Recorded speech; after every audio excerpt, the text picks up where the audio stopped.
Boom! Texas Longhorns land another one, Gerry Hamilton. This time, Graceson Littleton from the Tampa area. Texas goes back to the state of Florida, a state that's been very kind to the Longhorns. Littleton, a 6 foot, 180-pound cornerback out of Tampa, becomes the second cornerback committed to the Longhorns in this recruiting class. 10.85, 100 meter. Listen to this, guys. 4.51 laser time, 40-yard dash. The number 11 ranked player in the composite / consensus rankings in the state of Florida among the various recruiting sites. That is amazing, in my opinion. Texas reaching into Florida for another blue chip prospect. Yeah, it's an interesting recruitment because he was on campus last spring with what is called California Power, kind of a national 7-on-7 group, which also has big man teams and workouts and camps. And Graceson Littleton made that visit with Myron Charles and Javion Hilson. So he was on campus before. Then he committed to Texas, didn't push for an official visit at that time. He officially visited Penn State in Clemson before deciding on Clemson, where I believe his stepbrother went to college. So he locked into Clemson. Then he decommitted from Clemson here in mid-October. Same day, Texas offered him when Terry Joseph and Jeff Banks were by the school. Then they quickly set up the official visit November 9th, 10th to Texas for the Florida game. And Littleton came down to Texas and Michigan. And Michigan was considered the favorite because they'd been on him longer. He made an official visit to Michigan before Texas. And, then when he visited Texas with his family, I mean, they checked every box from the program, the university. One of the things that happened on that, which doesn't always happen on in-season official visits, Bobby, is Graceson and his family. They spent a lot of time with family members of other Texas commitments because there were 6 or 7 commitments there, and that included Jonah Williams and his family, who spent time with the Littletons, as well as Elijah Barnes and his family, linebacker, obviously, Elijah Barnes, Kalik Lockett, Jamie French, Devin Coleman, Ricky Stewart. There was a number of commitments at that Florida game, and the parents and families that stayed all spent had dinner Saturday with Littleton and his family, as well as another Florida target, Kellen Wiley and his family. So Texas knocked that official visit out of the park the week after Michigan had their chance. I look at it, Gerry, and he's been fairly productive. Went to Tampa Wharton as a junior, transferred over to Wiregrass Ranch as a senior, 30 tackles as a junior, 1 interception, kickoff return for a touchdown, 25 tackles and another pick as a senior at Wiregrass Ranch. You went by that high school earlier this year. What did you see from Graceson Littleton that you think maybe justifies, or what you see out of his ranking and where you think he should be ranked, et cetera?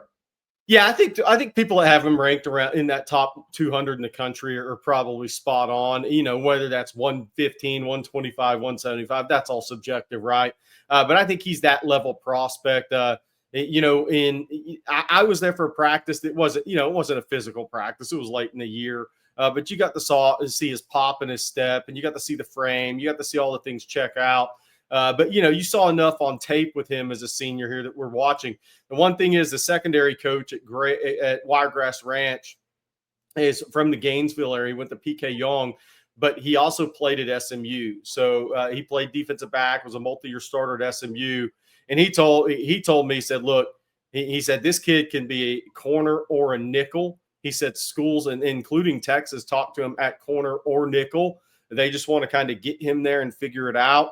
But he thinks it's a no-brainer for the Clemsons, Michigans, Texas of the world to want Graceson Littleton. He's got, he's a very wiry, strong. He's going to be a wiry, strong frame kid, probably, 6'1.5", 190 when all's said and done. I don't think he's going to carry a lot of weight, but he's going to have that wiry strength. But a guy who's definitely a great culture fit at Texas. That was one of the things I took away from the staff at Wiregrass Ranch. They all said the same thing. How great of a kid he was, how seamless his move and transition was from Wharton to Wiregrass Ranch. Now, it's a neighboring school, so those kids know each other, but it was just seamless transition. And he's a total buy-in kid. He's a very coachable kid. And just talking to him, spending some time with Graceson at the high school at Wiregrass Ranch that day, it's easy to see why Texas would be attracted to him as a prospect and as a culture fit for Steve Sarkisian. It's big time news because Texas clearly wanted another defensive back, particularly a corner in this class that could have some cover skills to go alongside Caleb Chester out of Fort Bend Marshall. What you said, maybe corner, maybe nickel. What you have any particular comparison you can make for us for Graceson Littleton of previous players that have come through the ranks at Texas? Yeah, I went way back to a guy like Carrington Bindum, actually, who was a wiry, strong guy. Ended up being a really good player for Texas at corner, had a cup of coffee in the NFL. I'm not saying Littleton can't be better than that, but frame-wise, maybe track times-wise, maybe he was a guy that I thought of. But because, it wasn't Shockey Brown, just that long of arms and just an elite athlete. Carrington Bindum was a really good athlete with a similar frame that ended up being a really good corner for Texas. That's who I was thinking of, a Texas guy. That's who kind of came to mind for me. Yeah, and you look at him, he actually has more speed than Carrington, which might lend him more to the NFL game. Carrington, like you said, was a really good player, didn't necessarily have the high-end speed that Littleton does, at least on the track. I mentioned that 4.51 laser 40-yard dash at an under camp, as well as I think a 10.85, 10.91 100-meter time as a junior as well. So he's probably going to be, could have been even better, but he is a midterm graduate. Yes. Correct, Jerry?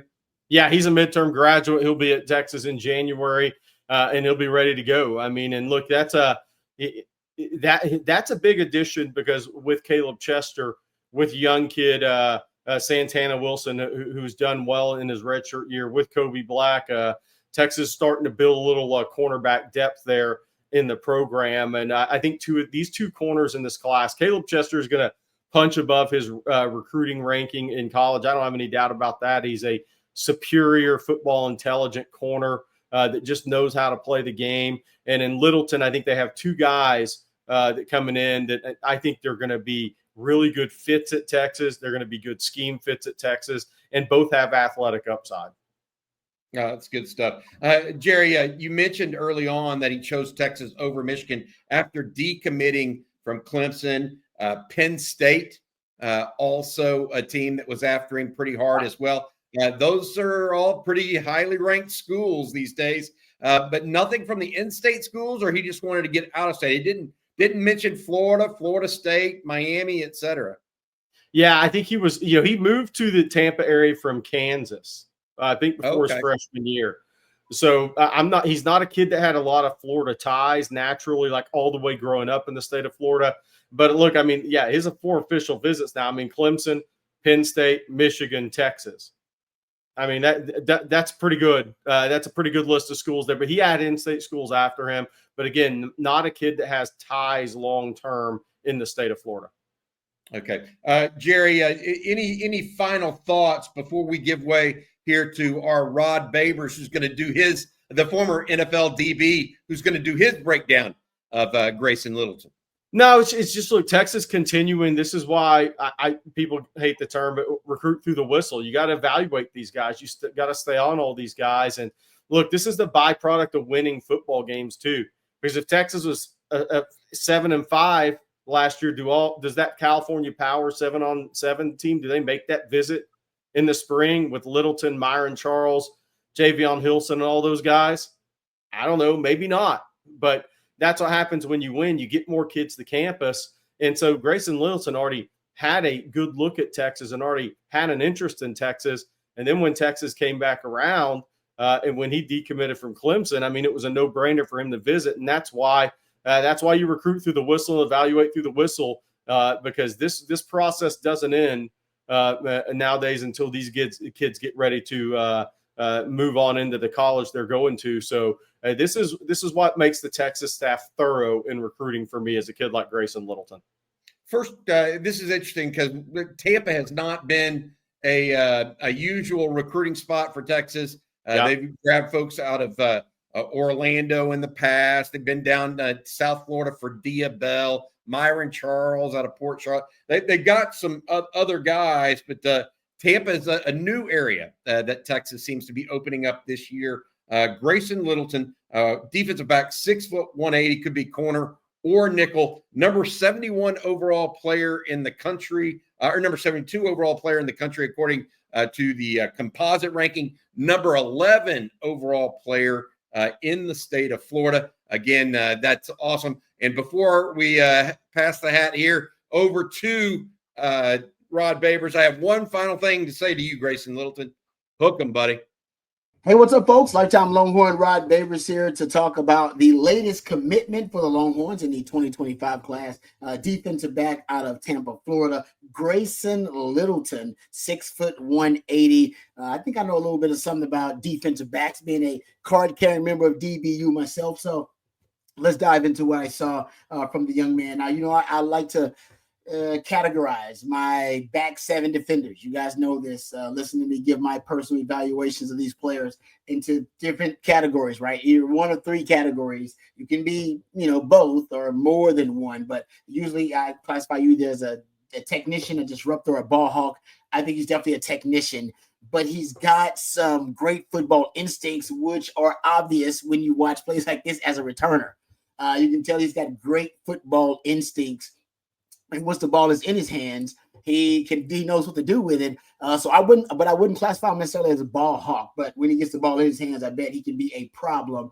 But I think Texas is targeting a specific type of athlete now in the secondary. I've said this before. You recruit what you can't coach, right? And you can't coach coverage. And I think they're recruiting coverage specialists in the secondary, guys who can just flat out cover.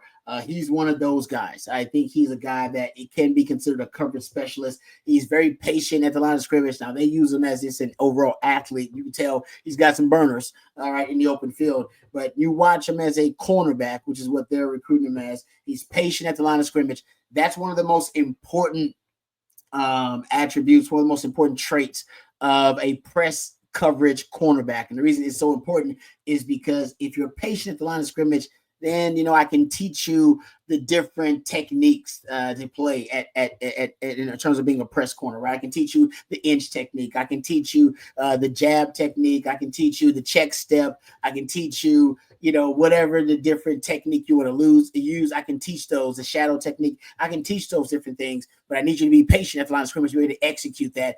And he's got some of that in his game as a cornerback. He's got really great feet. As you can see, they're kind of an overall athlete, but really great feet. That's important. Not just active feet, but really good feet to put yourself in a really good position. We talked about him being a great returner. He knows what to do with the ball when he gets it. And then shows he's got some top-level speed, right, that he actually can hit that next-level speed. That's something that will translate to defensive back. And you see it, too, in some of these plays. He's pursuing a ball carrier and ends up walking down several ball carriers and making plays on the football. I think that also is something, that for him translates in his game. The guy that ultimately that kind of speed will at defensive back allow you to also make a lot of plays. But I think he's a guy that projects to be not only a corner, but he could be a nickel back for you because he's got great football instincts. We talk about everything happens faster when you're at the nickel back position. And Sark wants more guys who can just straight up play man and be coverage specialists. And he wants guys who can play press man specifically. I think he actually has the skill sets, at least physical tools, to be a guy that has that skill to translate. And there's no doubt that Jeff Banks is going to love what he offers in the return game as a high-level returner for you as well. So you get some added value with him as a return specialist. But I think where he has the most value is him as a guy that projects to be not only a coverage specialist for you in secondary, but someone who also can be a press coverage corner at the next level. So that's my personal evaluation of Grayson Littleton. He is the cornerback, defensive back prospect coming out of Tampa, Florida in 2025 class, the latest commitment for the Longhorns. So congratulations to him. And there you go. That's my personal evaluation of Grayson Littleton.